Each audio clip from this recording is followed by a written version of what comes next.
또한 오늘 함께 조인하신 두 분, 예배드리는 두 성도님께 정말 우리 주님의 놀라우신 축복과 은총이 늘 풍성하게 임하시기를 간절히 축원드립니다. 하나님의 교회를 그렇게도 짓고 싶어하는 왕이 있었습니다.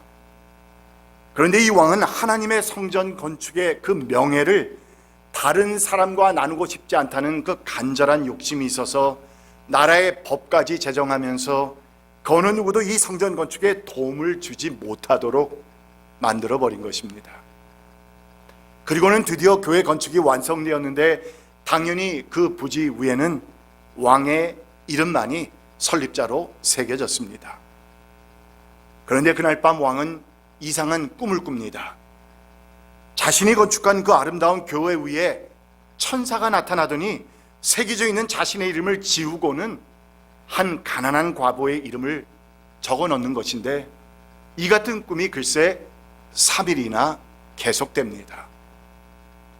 꿈에서 깨어난 왕은 신하들을 풀어서 이 가난한 과부를 찾아 데려와서는 교회 건축을 위해서 도대체 내가 무슨 일을 했느냐고 다구쳐 물었던 것인데, 여인은 떨리는 음성으로 대답을 합니다.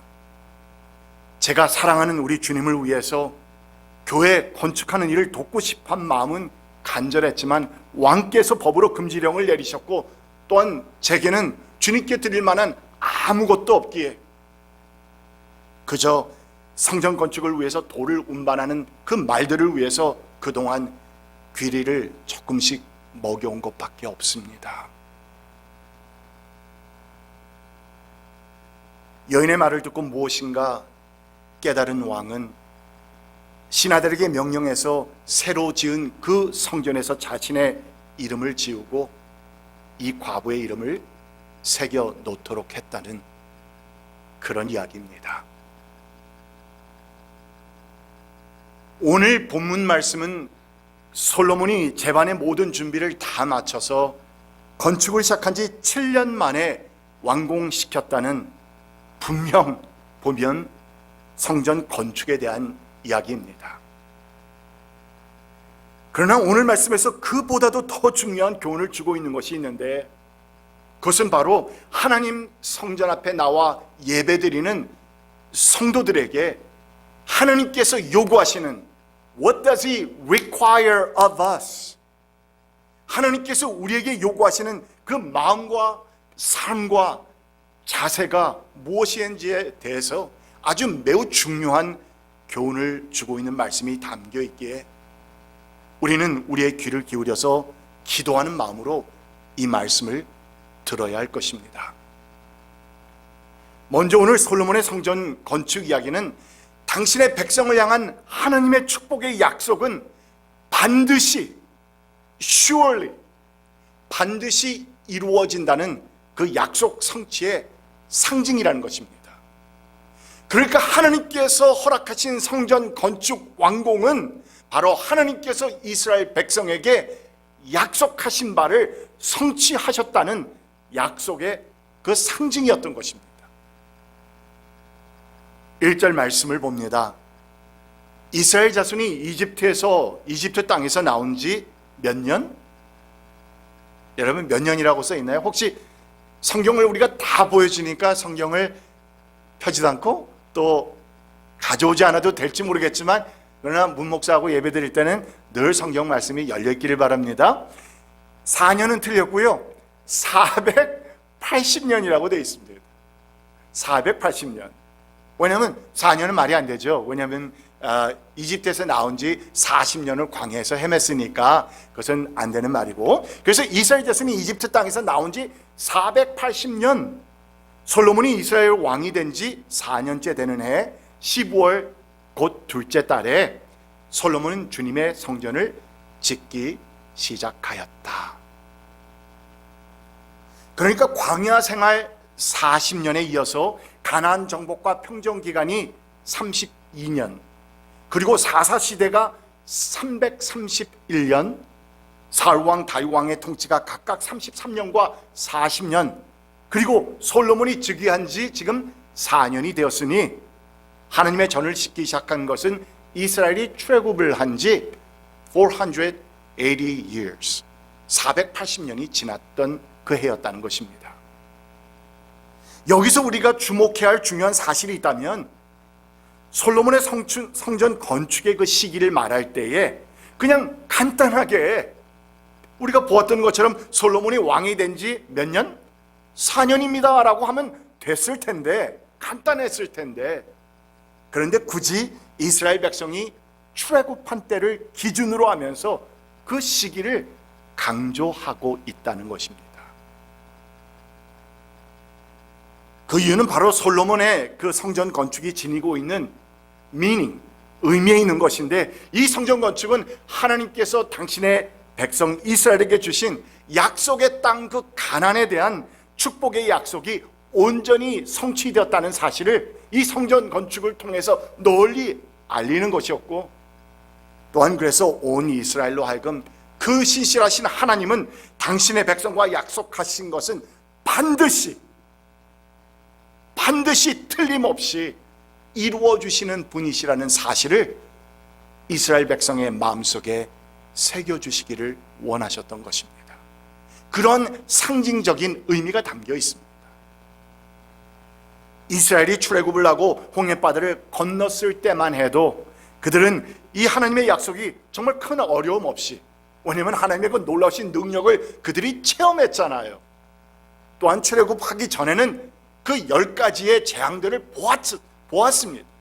그래서 그 하나님의 놀라우신 능력으로 인해서 홍해바다를 건넜을 때만 해도 이들은 큰 어려움 없이 하나님의 약속이 곧 이루어져서 그 축복의 땅, 약속의 땅에서 하나님께 곧 예배드릴 수 있을 것이라고 생각했었는데, But that was a mistake. 그러나 끊임없는 불순종과 거듭된 이스라엘의 범죄로 인해서 그들은 광야에서 40년 동안 헤매고, 그리고 가나안 입성 이후에도 331년의 사사시대와 33년의 사울왕의 시대, 또한 다윗은 피를 많이 흘렸다는 이유로 하나님께서 성전 건축을 허락지 않으셨기에, 그래서 480년이라고 하는 긴 세월이 지나서 솔로몬 때에 와서야 비로소 이 성전 건축을 시작할 수 있게 된 것입니다. 그렇다면 이제 이렇게 이스라엘이 하나님께서 약속하신 땅에서 더 이상 객이 아니라, 손님이 아니라 주인으로서, 그리고 7년의 정성을 들여서 건축한 이 화려하고 웅장한 새 성전에서 하나님께 예배드릴 수 있게 되었다는 것은 바로 하나님께서 480년 전에 이스라엘 백성에게, 당신의 백성에게 허락하신 젖과 꿀이 흐르는 그 약속의 땅 가나안에 대한 그 약속이 이제 확실하게 이루어졌다는 사실을 널리 선포하는 것이었고, 이 성전 건축을 통해서 사람들의 마음에 새겨주시려고 했던 것입니다. 하나님께서는 이스라엘이 출애굽한 지 480년이라고 하는 긴 세월이 흘렀지만 한시도, 한 번도 그 약속을 잊으신 적이 없습니다. 오히려 이스라엘 백성은 이러한 저러한 고생과 고난을 당하면서 하나님의 약속은 먼 세상의 얘기가 되어버렸고, 그냥 이전의 생각으로만 가지고 있었던 것이지 중간중간에 많이 잊어버리고 망각해버렸지만, 하나님께서는 한 번도 잊으신 적이 없으셨다는 사실입니다. 또한 끊임없는 이스라엘의 불신과 불순종의 악순환도 있었지만, 그러나 신실하신, faithful하신, 믿으신 하나님께서는 결국 이 같은 솔로몬의 성전 건축을 통해서 당신의 자녀들을 향한 약속은 반드시 내가 지켜준다라고 하는 그 약속의 상징을, 성취의 그 상징을 허락해 주신 것입니다. 이같이 변함없는 하나님의 신실하심, 이 신실하심은 오늘날 온갖 고통과 고난의 세상을 헤쳐가면서 살아가는 여러분과 저에게도 엄청난 힘과 용기와 소망을 가져다 줍니다. 우리를 사랑하시되 독생자 예수 그리스도를 십자가에 내어 주시기까지 사랑하신 그 하나님은 결코 우리를 인생의 실망과 좌절 가운데 내버려 두지 않으시는 하나님이시라는 사실이고, 그러므로 우리가 주님의 신실하심을 trust, 믿고 의지하는 가운데서 하나님의 약속의 말씀을 꼭 붙잡고 나가기만 하면 하나님의 가장 아름다운 때에, 그리고 하나님의 가장 아름다운 방법으로 반드시 적과 꿀이 흐르는 그 약속의 땅으로 우리를 인도해 주실 줄 여러분 믿으시기 바랍니다. 이것이 믿음입니다. 이것 때문에 우리가 주님을 가까이 하는 것이고, 또한 이것 때문에 늘 하나님과의 관계 속에서 친밀한 관계를 유지해서 이 같은 약속의 말씀이 늘 내 마음속에 살아 움직이도록 하는 것입니다. 이 같은 첫 번째 교훈과 아울러서 오늘 우리가 솔로몬의 성전 건축에 대한 이야기를 통해서 또 주목해야 할 한 가지의 중요한 사실이 있다면, 이 솔로몬의 성전이 다른 곳도 아닌 모리아 산 위에 세워졌다는 이 중요한 상징성을 깨달아야 합니다. 하나님의 성전이 모리아 산 위에 지어졌다? 역대하 3장 1절 말씀입니다. 솔로몬은 예루살렘 모리아 산에 주님의 성전을 짓기 시작하였다. 그곳은 주님께서 그의 아버지 다윗에게 나타나셨던 곳이다. 본래는 여부스 사람 오르난의 타작 마당으로 쓰던 곳인데 다윗이 그곳을 성전터로 잡아놓았다. 그러니까 이스라엘에게 있어 그렇게도 중요한 하나님의 성전이 세워질 그 터, 우리 한국 사람들도 그 터가 얼마나 중요합니까? 중요하죠. 중요해서 좋은 방향도 잡고, 또한 터가 뭐 어디를 향했느니 어디 위에 놓여 있느니 풍수지리 같은 것을 또 생각하고 막 그러지 않습니까? 그런데 그 터, 이렇게 중요한 하나님의 성전이 세워질 그 터가 많고 많은 곳 중에서도 다른 곳이 아닌 모리아 산이었다는 그 사실은 우리가 깨달아야 할 매우 중요한 교훈이 있음을, 또한 중요한 사실이 있음을 우리에게 암시해 줍니다. 성경에 등장하는 모리아 산에는 두 가지 인상적인 이야기가 얽혀 있는데, 하나는 글쎄 다윗이 자신의 막강한 군사력을 과시하기 위해서 병력을 계수하는 일종의 교만죄를 범한 끝에 하나님의 징계를 당하던 중에 이 오르난의 타작마당, 즉 모리아 산에서 회개의 단을 쌓아서 겨우 막았다는, 그쳤다는 그런 이야기고, 또 다른 하나는 아브라함이, 이 얘기는 여러분도 잘 아시잖아요. 하나님의 명에 따라서 노년에 얻은 외아들 이삭을 번제물로 바치기 위해서, 바치라고 하는 그 말씀에 철저히 순종하여서 이 모리아산에 올랐던 정말 기가 막힌 이야기가 전개되는 것입니다. 이 뒤이야기는 그 자체로도 이미 매우 중요한 것이지만, 그 같은 장소에 하나님의 성전이 세워졌다는 것은 우리에게 보다 깊은 영적 교훈을 남겨줍니다. 조금 전에 언급했던 다윗의 이야기는, 다윗이 글쎄 하나님보다는 자기의 병력, 군사력을 더 의존하려고 하는 그 마음에서, 교만한 마음에서 병력을 개수한 죄로 인해서 하나님으로부터 아주 뼈아픈 징벌을 받게 되었던 것인데, 이때 통회 제단을 쌓았던 곳이 어디였느냐? 바로 이 모리아 산 터였다는 것입니다. 통회하는 제사를 쌓았던 곳입니다. 그리고 두 번째 이야기는 우리도 너무 잘 아는 이 아들 이삭을 바치는 이야기인데, 대를 이을 자식의 중요성이 너무나도 중요했던 그 고대 사회에서 적어도 아브라함에게는 생의 유일한 희망, 즐거움, 또는 어쩌면 인생의 전부라고 할 수도 있었을 그 외아들 이삭을 하나님의 명에 순종하여서 바치려고 했던 곳이 바로 모리아 산이었다는 것입니다. 여러분, 이렇게 하나님께서는 우리 인간이 때로는 도저히 이해할 수 없는, 상상할 수 없는, 아무리 생각하고 이해하려고 해도 understand 할 수 없는 당신의 깊고 높으신 뜻과 섭리 가운데서 우리에게는 너무나도 귀한 것으로 여기는 것들을 거두어 가시는 경우들이 있는데, 이같이 아브라함과 다윗에게 철저한 순종과 최고의 희생을 요구하신 그 장소가 바로 이 모리아 산이었다는 것이고, 그리고 바로 그 터 위에 솔로몬은 하나님의 성전을 건축했다는 것입니다.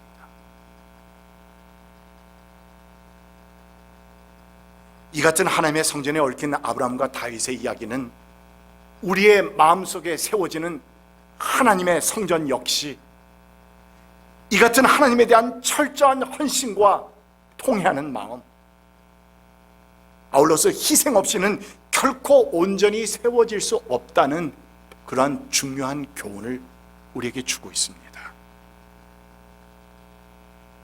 이 같은 철저한 헌신과 희생은 솔로몬의 성전 건축에서도 나타나고 있는데, 열왕기상 5장입니다. 오늘 말씀 바로 전장인 5장 말씀을 보면 성전 건축을 위해서 산에서 채석하는 자가 8만 명이요, 짐을 운반하는 사람이 7만 명이고, 그 외에도 모든 일을 관장하는 사람이 3,300이나 되었다고 하니, 이는 도합해서 15만 3,300명이었다는 것입니다. 여러분, 그 당시에 엄청난 숫자입니다. 이에 아울러서 좋은 목재를 구하기 위해서 따로 3만 명의 일꾼을 동원해서 저들을 레바논으로 보냈다고 하는 기록을 보니, 하나님의 성전 건축을 위해서 정말 엄청난 일꾼이 동원된 것이었는데, 여러분, 그 당시에 한 국가로서도 이것은 정말 큰 희생이라고 말하지 않을 수 없는 큰 희생이었던 것입니다. 그런데 여러분, 여기서 우리가 또 주목해야 할 하나의 중요한 또한 흥미로운 사실이 있는데요, 그것은 거룩한 성전 주변에서 공사하는 연장소리. 여러분, 집 근처에서 공사하거나 집을 새로 짓거나 하는 그런 곳에 살았던 적이 있습니까? 저는 있거든요. 얼마나 시끄러운지 몰라요. 아침 그 법으로 아마 8시인가 7시인가 언젠가부터 아마 일을 할 수 있는 것 같은데, 소리를 내서 주변 사람들을 위해서 법으로 좀 막아놨잖아요. 그런데 그때부터 어떤 날은 좀 늦게까지 자고 싶은데도 늦게, 그 이른 아침부터 소리를 내면서 공사하는데, 근데 여러분, 여기서 지금 오늘 말씀을 보게 되면은 이 성전 주변에서 공사하는 연장 소리가 크게 나는 것을 막기 위해서 훨씬 더 큰 수고를 감수하면서까지 성전에 필요한 돌과 목재들을 다 그 현장에서 뜨고 다듬게 해서는 성전 현장에 와서는 그냥 조립만을 하게 했다는 것입니다. 본문 7절입니다. 돌은 채석장에서 잘 다듬어낸 것을 썼으므로 막상 성전을 지을 때는 망치나 정 등 쇠로 만든 어떠한 연장 소리도 성전에서는 어땠다? 전혀 들리지 않았다. 와우! 정말 놀라운 일입니다. 정말 놀라운 정성이 아닐 수 없습니다. 정말 감탄할 만한 정성이요, 희생이요, 또한 수고라 아니할 수 없습니다. 하나님의 성전은 거룩, 평화, 이런 것을 상징하는 장소였기 때문에 그 같은 엄청난 공사 중에서도 하나님의 성전의 그 고요함과 평화로움을 깨지 않기 위해서 성전에 필요한 벽돌과 기둥과 석가래 등을 성전에서 멀리 떨어진 채석장 현장에서 다 깎고 다 다듬어서 운반하는 그 놀라운 희생과 수고로움, 그리고 그 다음에는 처음에 설계도로 끼워 맞춰야 하는 그 어려움과 몇 배의 수고와 노력을 장작 몇 년 동안 7 years 7년 동안 건축을 했으니 7년 동안 걸쳐서 그 모든 수고와 희생을 감수했다는 것입니다. 여러분, 이 말은 무엇을 말해줍니까? 하나님의 성전은 그냥 건축되는 것이 아니라는 말입니다. 하나님께 예배 드리는 것은 그냥 쉽게 되는 것이 아니라는 말입니다. 아니, 결코 또한 그렇게 세워져서도, 그렇게 드려져서도 안 됩니다. 어쩌면 오늘날 우리 성도들은 하나님의 은혜와 축복을 너무 쉽게 생각하고 너무 편히 받으려는 그 잘못된 편향이 어쩌면 언젠가부터 알게 모르게 우리 마음속에도 생겨났는지도 모릅니다. 그렇다면 여러분, 나는 나의 주님께서 계신 그 성전을 위해서, 또한 주님께 드리는 이 예배를 위해서 어떠한 희생과 수고와 고생을 감내하고 있습니까?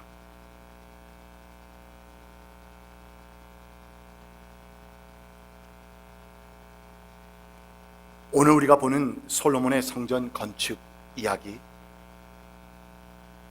세 번째 이 말씀을 통해서 우리가 배우는 영적 교훈은 하나님께서는 외적 성전보다는 우리의 내적 성전 건축을 훨씬 더 중요히 여기신다는 사실을 마음에 새겨야 합니다.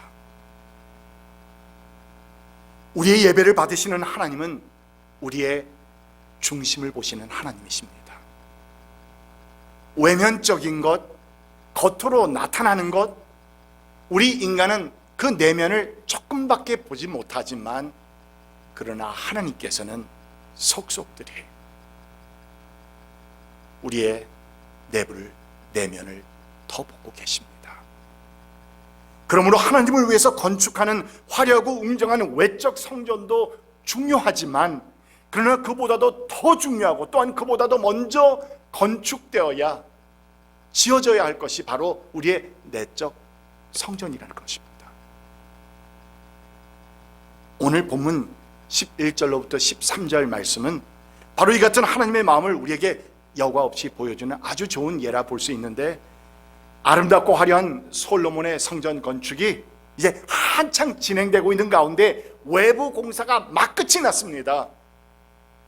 화려하고 웅장한 외부 공사가 끝나고 이제부터는 엄청난 양의 골드, 금으로 덮어 씌우는 내부 공사, 이 내부 공사가 막 진행되려고 하는 그때에 돌연히 하나님의 말씀이 솔로몬에게 임하고 있는 장면입니다. 주님께서 솔로몬에게 말씀하셨다. 드디어 네가 성전을 짓기 시작하였구나. 네가 내 법도와 율례를 따르고 또 나의 계명에 순종하여 그대로 그것을 지키면 내가 네 아버지 다윗에게 약속한 바를 네게서 이루겠다. 따르고 순종하여 지키면 내가 이루겠다. 또한 나는 이스라엘 자손과 더불어 그들 가운데서 함께 살겠고 내 백성 이스라엘을 결코 버리지 않겠다. 어떻게 보면 이 내용은 하나님의 말씀과 율례에 순종하면은 솔로몬과 이스라엘을 축복하시겠다고 하는, 사실 조상 대대로 내려오는 하나님의 그 언약 말씀으로도 그냥 볼 수 있겠지만, 그러나 이 같은 말씀이 성전의 웅장한 내부 공사에 대해서 한창 묘사되고 있던 그 중간, 그 내용 중간에 삽입되고 있다는 것이 매우 중요한 의미를 지니고 있습니다. 다시 말하자면 하나님께서는 솔로몬과 이스라엘 백성이 혹 성전 외부에 엄청나게 화려하게 지은 성전 외부, 그리고 또 이제는 성전 내부에 금으로 덮어 씌우는 엄청난 황홀함을 맛보게 되는 그러한 지금 내부 공사에 임하기 이전에 바로 이스라엘 백성이 혹 성전에 담겨있는 깊은 의미는 망각해버린 채 혹시나 건물 자체만 연연해 하거나 또는 하나님의 성전 건축 사역에 동참했다는 그 사실 하나만으로 자만하고 교만해지는 것을 우려하셨던 것인데, 그러므로 이 같은 아름다운 성전 건물 자체가 하나님의 임재하심과 하나님의 축복, 교회 나오기만 하면, 성전에 나오기만 하면 하나님께서 엄청난 복을 주신다. 내가 한 번도 교회 빠지지 않았습니다. 그러니 하나님께서는 나에게 축복하셔야 합니다 라고 하는 잘못된 생각을 가지고 마음에 새겨둘까 봐 하나님께서는 그들 마음 중심에 있는 내적 성전이 얼마나 중요한 것인지를 각인시켜 주시려고 하셨던 것입니다. 그러므로 하나님의 백성으로서 그분의 말씀을 충실하게 따르고 순종하고 지키는 일, 그래서 그들의 삶을 통해 드려지는 산 제사를 통해서 인해서 조금씩 그들의 마음 중심에 있는 이 하나님의 성전이 아름답게 건축되어 가는 것을 여러분, 우리 하나님께서는 원하신다는 말씀입니다.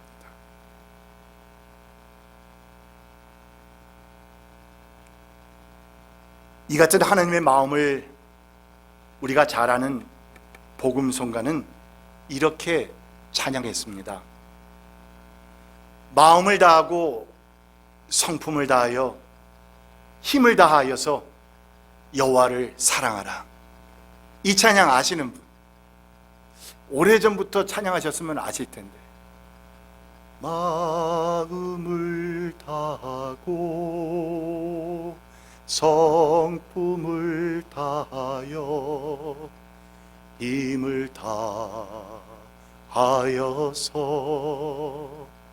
여호와를 사랑하라.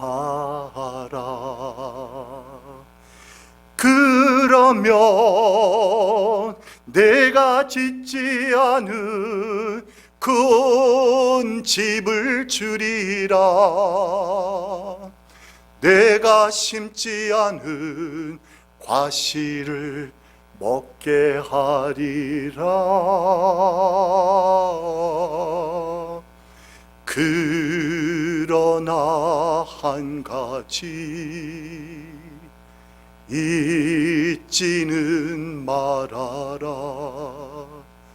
죄인 된 우리를 구원하신 여호와를.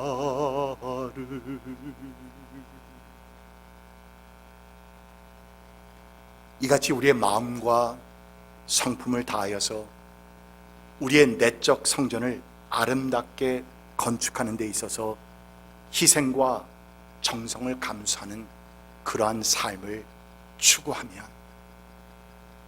신실하신 우리 하나님께서 우리가 짓지 않은 그 큰 집과 심지도 않은 그 아름다운 과실들을 먹게 하리라고 하는 약속하시는 그 축복이 저는 우리 모든 선한 목자 성도들과 또한 그들의 자녀손들 위해 놀랍게 하나님의 그 축복이 임하시기를 간절히 축원드립니다. 기도하시겠습니다. 귀하신 주 하나님, 감사합니다. 약속하신 축복의 말씀을 신실하게 성취시켜 주시는 하나님께 감사와 찬양을 올려드립니다. 그러나 이 같은 하나님의 축복의 약속은 우리의 내적 성전을 아름답게 지어가기 위해 우리의 삶 가운데서 무던히 노력하며 수고와 희생을 감수하는 자에게 있음을 늘 기억하게 하소서. 예수 그리스도의 이름으로 간절히 기도드립니다. 아멘.